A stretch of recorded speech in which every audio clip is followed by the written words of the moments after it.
अरे जी बाइंड करने में स्मॉल जी कैसे किया था सुनना। अगर मुझे मैं एक बार रिकैप ले रहा हूँ, पूरा देखें इधर फटाफट छोटा सा। सबसे पहले तो ग्रेविटेशन के बारे में समझेगी था।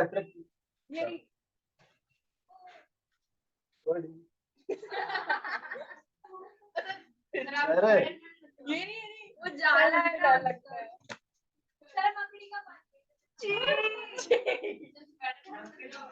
सिर्फ स्पाइडरमैन में फिर आप चलिए इधर सुने।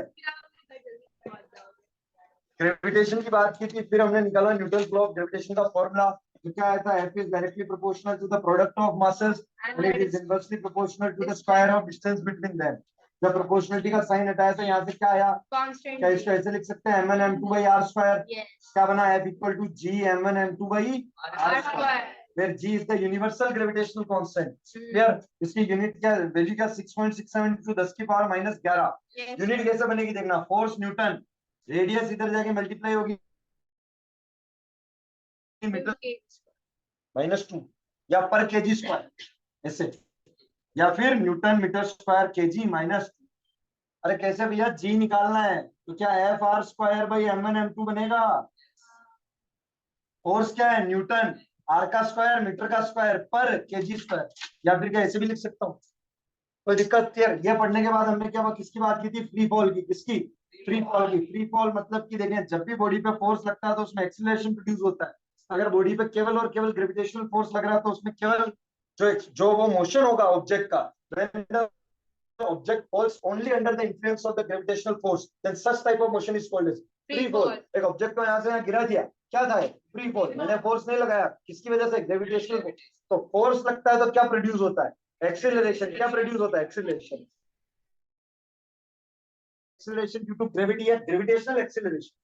क्या कहते हैं इसको, ग्रेविटेशनल एक्सीलरेशन। अब इसको दो जगह के लिए कैलकुलेट किया था, एक अर्थ के लिए और एक मून के लिए। एक अर्थ के लिए और एक मून के लिए। डायरेक्ट क्वेश्चन आ जाए, find the value of g on earth, और डायरेक्ट सवाल क्या क्या बनने वाले वो बताना होता है कि तुम्हें कैलकुलेशन नहीं करनी, वैल्यू रख के सीधा उसका क्या लिखना है, आंसर। इतनी बड़ी कैलकुलेशन करने नहीं बैठेंगे, पर वो वैल्यू रख के सीधा बराबर करके लिखेंगे 9.8 या 1.6। देखें यहाँ से जी की वैल्यू कैलकुलेट कर रहे हैं किसके लिए, अर्थ के लिए। एक बॉडी तो हो गई अर्थ, और एक बॉडी से उसकी तरफ अट्रैक्ट हो रही है, क्या उसमें फोर्स लग रहा है, जी।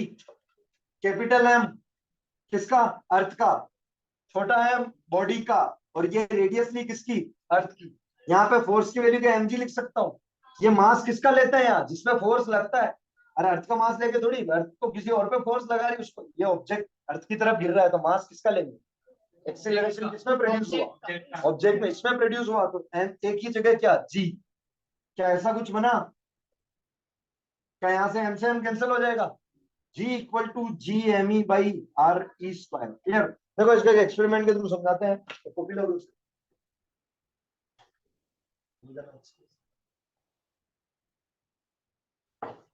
पेपर को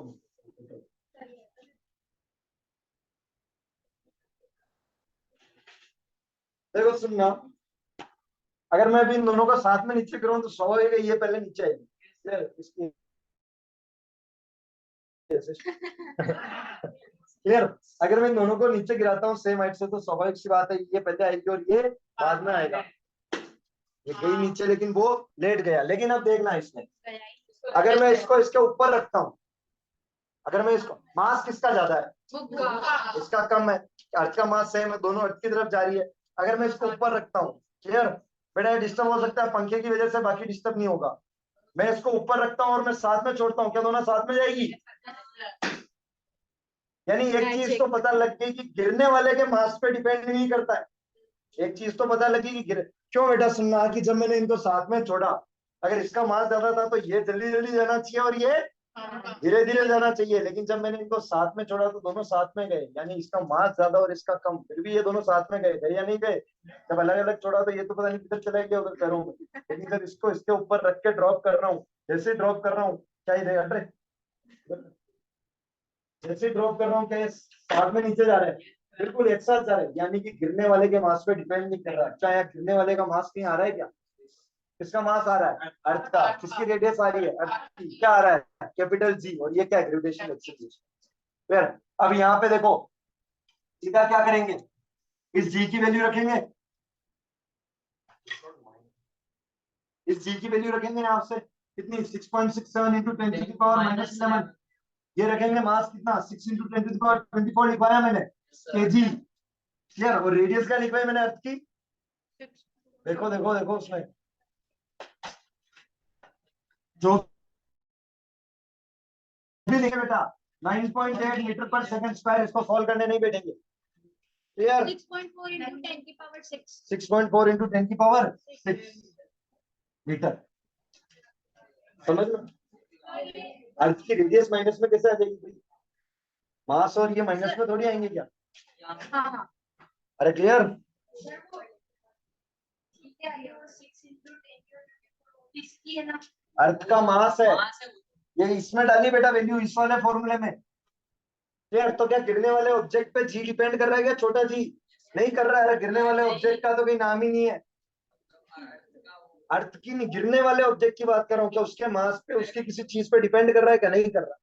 नोट लिखवाया था मैंने, it does not depend on the mass of the falling object, it does not depend on the mass of the falling object. Clear. तो यहाँ से क्या है, अब इसी तरह क्या मून का कैलकुलेट कर सकते हैं, बस फर्क है कि यहाँ मास किसका आ जाएगा मून का, और रेडियस किसकी आ जाएगी मून की। दोनों की वैल्यू रखोगे, क्या जी चेंज होता है क्या, नहीं होता। जब ऐसे ही वैल्यू रख के सीधा आंसर लिख के आओगे 1.6 मीटर पर सेकंड स्क्वायर।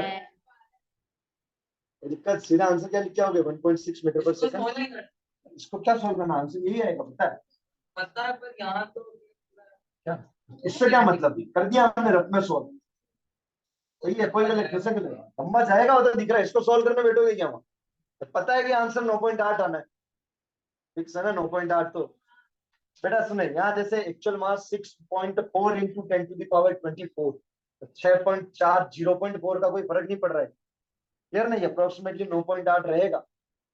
अरे क्लियर। इसी तरह किसका कैलकुलेट कर लेंगे मून का, कोई दिक्कत। अब देखो यहाँ से ध्यान से, अगर मैं इन दोनों की वैल्यू को डिवाइड करूं, किसके, अर्थ के ग्रेविटेशनल एक्सीलरेशन की और मून के ग्रेविटेशनल एक्सीलरेशन की, जी अर्थ अपॉन जी मून, 9.8 बटे 1.6 करना सॉल्व। 1/6 में 6 ऊपर बड़ा है ना, अप्रोक्सीमेटली 6 पॉइंट समथिंग आएगा, अप्रोक्सीमेटली कितना आ रहा है 6। तो देखना बेटा जी अर्थ बाई जी मून किसके बराबर आया 6 के, तो g earth is equal to 6 into g moon, यानी कि अर्थ का ग्रेविटेशनल एक्सीलरेशन मून के ग्रेविटेशनल एक्सीलरेशन से 6 गुना ज्यादा होता है, तो मून पे 6 गुना कम होता है। क्या इसी इक्वेशन को मैं ऐसे भी लिख सकता हूँ, जी मून इक्वल टू 1/6 जी अर्थ, अरे लिख सकता हूँ ना। तो ध्यान रखना अर्थ पे ज्यादा है, ऑब्वियसली अर्थ पे एक्सीलरेशन ज्यादा है। यार कराऊंगा मैं, इसलिए मैं पहले उसकी तैयारी करना होगी, बहुत सारे सवाल कराने बैठूंगा इतने तो सब पढ़ा रखा है पीछे जो क्वेश्चन दे रखे हैं। समझ में आया, कोई दिक्कत। अब एक पॉइंट लिख लो जो तुमने कहीं नहीं लिखा होगा, मेरे को ध्यान है, ये तो कंपैरिजन कर लेंगे ना। एक पॉइंट तुम लिखो, mass of earth is 100 times mass of moon, fix है, and radius of earth is 4 times radius of moon, ये दोनों चीजें लिखी। Mass of Earth is 100 times the mass of Moon, and radius of Earth is 4 times the radius of Moon. अर्थ का उनके मास से 100 गुना ज्यादा है, और 4 गुना ज्यादा।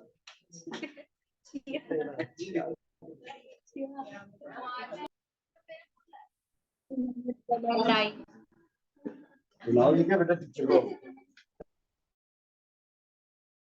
चलिए सर, बेटा क्या बात की थी अपन ने, वेट और मास की, किसकी बात की थी, वेट और मास की।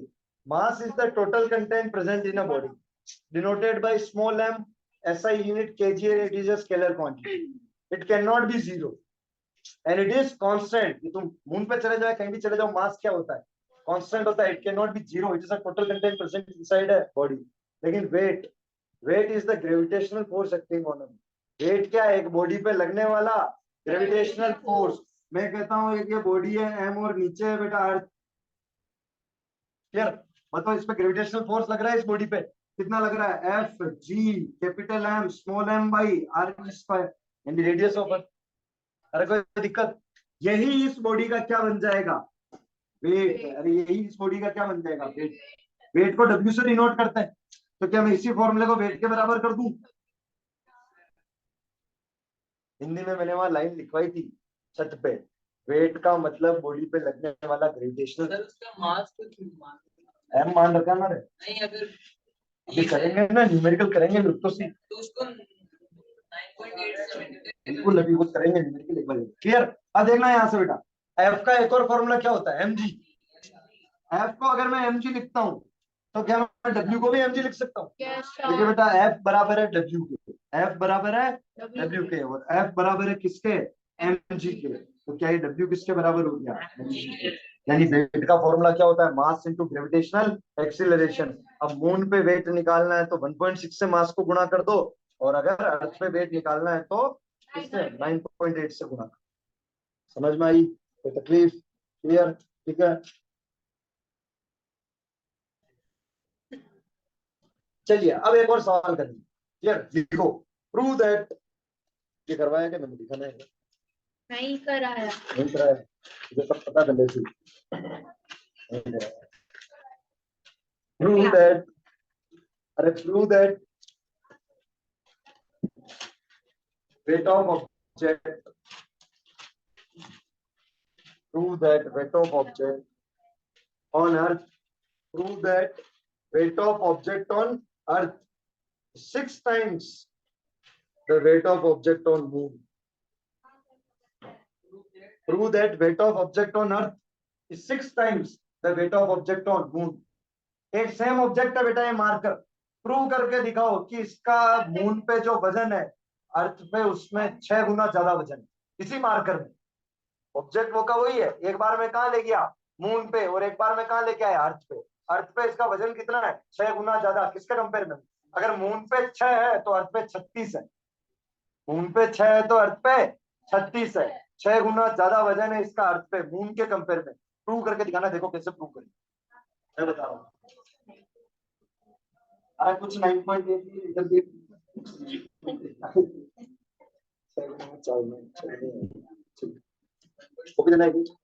शुरू करो ना, बंद है तो ऊपर, और नहीं तो क्या? यहाँ देखना बच्चे, जगह बच्चे चलिए कोई बात, देखें जितना हो। यहाँ से क्या कुछ ऐसा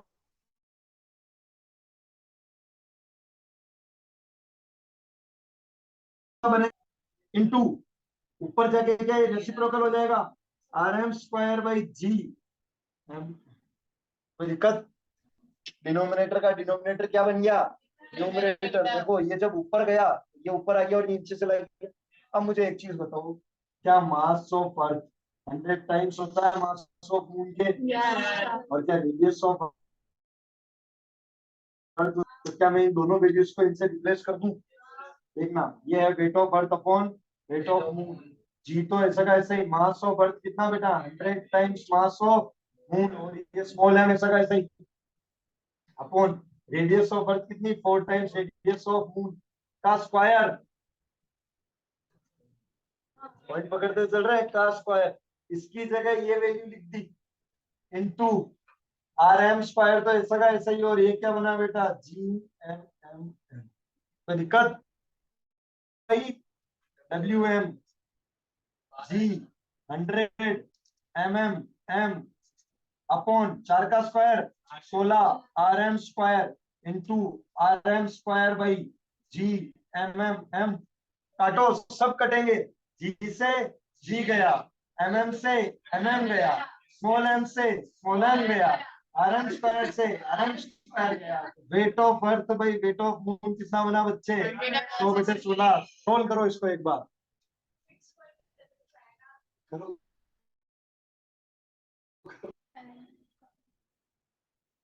सोल्व 72।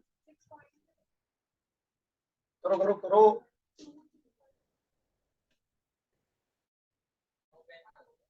हाँ, नो।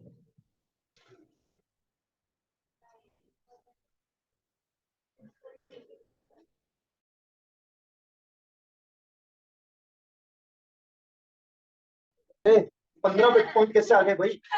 100 का 16वां हिस्सा के लिए 15 हो सकता है? नहीं, 6 से कर। 6 पॉइंट समथिंग। मान लिया 6 से ले इसको 6, अरे अप्रोक्सीमेटली क्या ले लें 6। तो देखें बेटा, wait of earth by wait of moon approximately किसके बराबर आ रहा है 6 के। क्या इस वेट ऑफ मून को इधर भेज दूं, वेट ऑफ मून इधर भेज दो ना, weight of earth is equal to 6 times weight of moon. यानी उस ऑब्जेक्ट का वेट कहाँ पे, अर्थ पे 6 गुना ज्यादा है किसके कंपेयर में, मून के कंपेयर। यानी मेरा एक ही ऑब्जेक्ट था बेटा जिसका मास था एम, क्या मास था एम। इसको एक बार अर्थ पे रखा और इसका क्या कैलकुलेट किया, वेट। इसको एक बार मून पे रखा और क्या कैलकुलेट किया, वेट। दोनों के वजन को क्या किया, कंपेयर किया। तो अर्थ पे मैं हूं, जैसे मैं एक बार अर्थ पे था, मेरा वेट कैलकुलेट किया, फिर मैं गया मून पे, वहां वेट कैलकुलेट किया, और वेट कैलकुलेट करने के बाद मैंने दोनों वेट को क्या किया, कंपेयर। तो मैंने ये पाया कि अर्थ पे मेरा वजन 6 गुना ज्यादा था किसके कंपेयर में, मून के कंपेयर में। ये हो रहा है बेटा। तो मतलब मून पे कितने गुना कम है, 6 गुना कम है ना यार। इसको नीचे ले लो। हाँ हाँ, जो भी अप्रोक्सीमेटली 6 आ रहा है, 6.2523 XYZ अप्रोक्सीमेटली किसके बराबर, 6 के बराबर। तो क्या प्रूव हो गया ये वाला। वापिस बता रहा हूँ, इधर देख लें। अरे समझ में आया, क्लियर। ये सॉल्यूशन में वापिस बता रहा हूँ कैसे हुआ, यहाँ तक तो कोई दिक्कत नहीं होगी।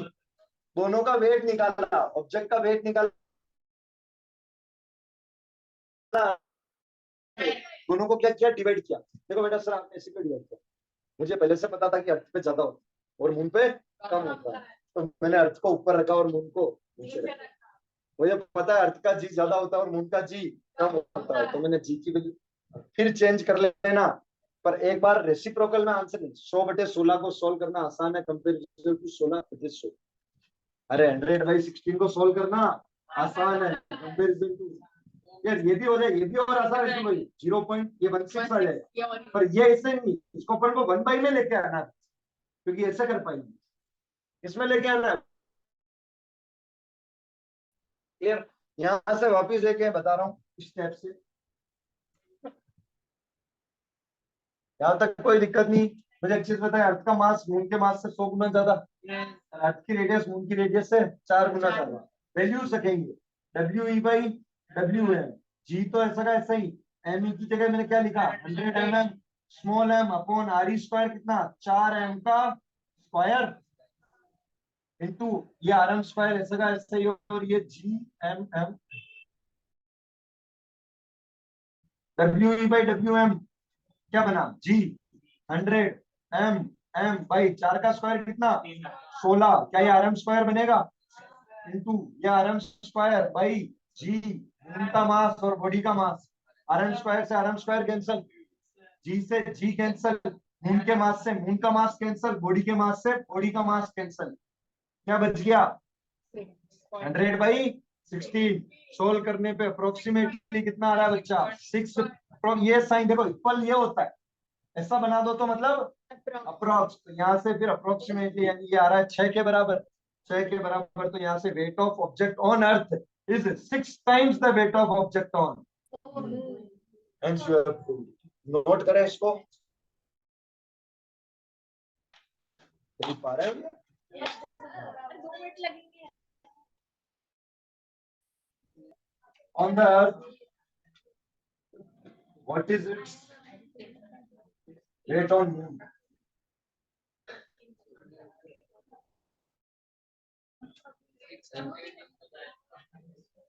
करना देखें।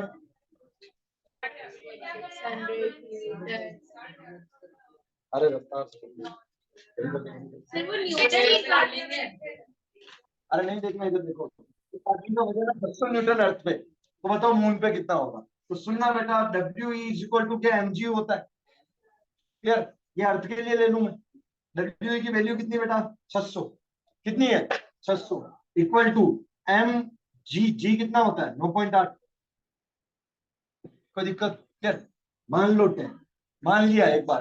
अरे रुकना, कैलकुलेशन कराने के लिए बता रहा हूँ, बाकी 9.8 भाई, मैं तरीका बता रहा हूँ करना कैसे। तुम यहाँ क्या लोगे 9.8 लोगे, क्लियर। क्या यहाँ से तुम्हारा मास निकल जाएगा, क्या मास कभी चेंज होता है क्या, क्या मैं वेट निकाल सकता हूँ मून पे, आदमी का मास ले लूंगा मून पे और किसकी वैल्यू रख दूंगा जी की। आदमी का मास कितना आया 60, जी की वैल्यू कितनी होती है 1.6। क्या निकल गया वेट ऑन? मैंने पहले ही बोला था। समझ में आया? अरे साथ में ये निकालना था आंसर ये। अरे ये अगर मैं यहाँ 10 ले रहा हूँ इसलिए 60 आ रहा है। 9.8 लेंगे क्योंकि उसने क्वेश्चन में नहीं कहा टेक जी इक्वल टू 10, उसने नहीं कहा कि टेक जी इक्वल टू 10। मैं मेथड बता रहा हूँ, कैलकुलेशन कर लेना। मेथड क्या बता रहा हूँ कि यहाँ से सबसे पहले क्या फाइंड किया? अरे क्या फाइंड कहाँ रख दिया? यहाँ जी की वैल्यू 10 लगाई, यहाँ जी की वैल्यू 1.6 लगाई, यहाँ पे ये दे रखा था तो ये निकाल लिया, यहाँ पे दोनों दे रखे हैं तो ये निकाल लिया। क्लियर? हाँ करेंगे ना, रेट ऑफ ऑब्जेक्ट और अर्थ इसको बिल्कुल करेंगे, बिल्कुल इसे ही डायरेक्ट करेंगे, देखना। अरे क्लियर?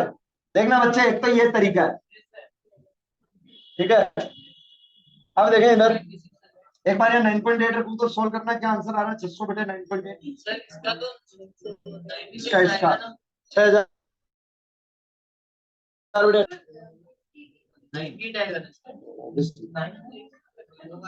इसको कर दो 6000 बटे 98,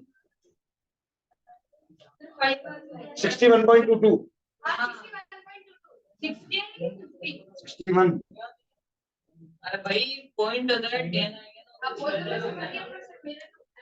अरे मैंने ये 61 आ रहा है। क्लियर? यहाँ रखे वैल्यू 61 रख दो, 0.22 की जगह क्या रख दो 61 इंटू 9.8 1.6, कितना बना है? 61 इंटू 1.6 97.6। हाँ मतलब वो पॉइंट डायरेक्ट है। अब सुनना ध्यान से, 98 आ रहा था। अरे हाँ, पहले 98 आ रहा है, 90 पर कितने का पड़ रहा है? 9.8 और 10 का ही फर्क पड़ रहा है। 9.8 लोगे तो ये वैल्यू, पहले यहाँ क्या आ रही थी 60, 9.8 लेने पे क्या आ गई 61, यहाँ कितना आ रहा था 98, अब क्या आ गया 97। अब सुनना, मैंने अभी तुम्हें पढ़ाया weight of object on earth is 6 times the weight of object on moon. Earth का वेट कितना दे रखा है? 600। Weight on moon, weight on moon क्या बन गया बेटा? 600 बटे 6, अप्रोक्सीमेटली 100 आ रहा है। कितना आ रहा है? 91 98। ये तो मैं तो डायरेक्ट पहले ही मैंने ऐसे निकाल सकते हैं, लेकिन अगर वो ये बेटा अप्रोक्सीमेटली वैल्यू, क्योंकि सुने जब मैंने WE/WG किया था, क्लियर, WM, तो क्या मैंने इसको अप्रोक्सीमेटली 6 माना था? 6.25 अप्रोक्सीमेटली 6 माना था। क्लियर? कभी ऐसा क्वेश्चन आएगा तो इससे करने की जगह आप पूरा सॉल्व करें, क्योंकि ये 100 में चला जाएगा और ये 97.6 में आएगा। क्लियर? वहां जो अप्रोक्सीमेटली 6 लगा के लिखा है, वहां ब्रैकेट बना के 100 बटे 16 एग्जैक्ट क्या आएगा 100 बटे 16 का 6.25, वहां ब्रैकेट बना के 6.25 भी लिख लो। ये ऐसा किया था ना अप्रोक्सीमेटली 6.25 भी लिख लेना, ताकि अंडरस्टूड हो जाए कि 6 गुना ज्यादा है। अभी ये कब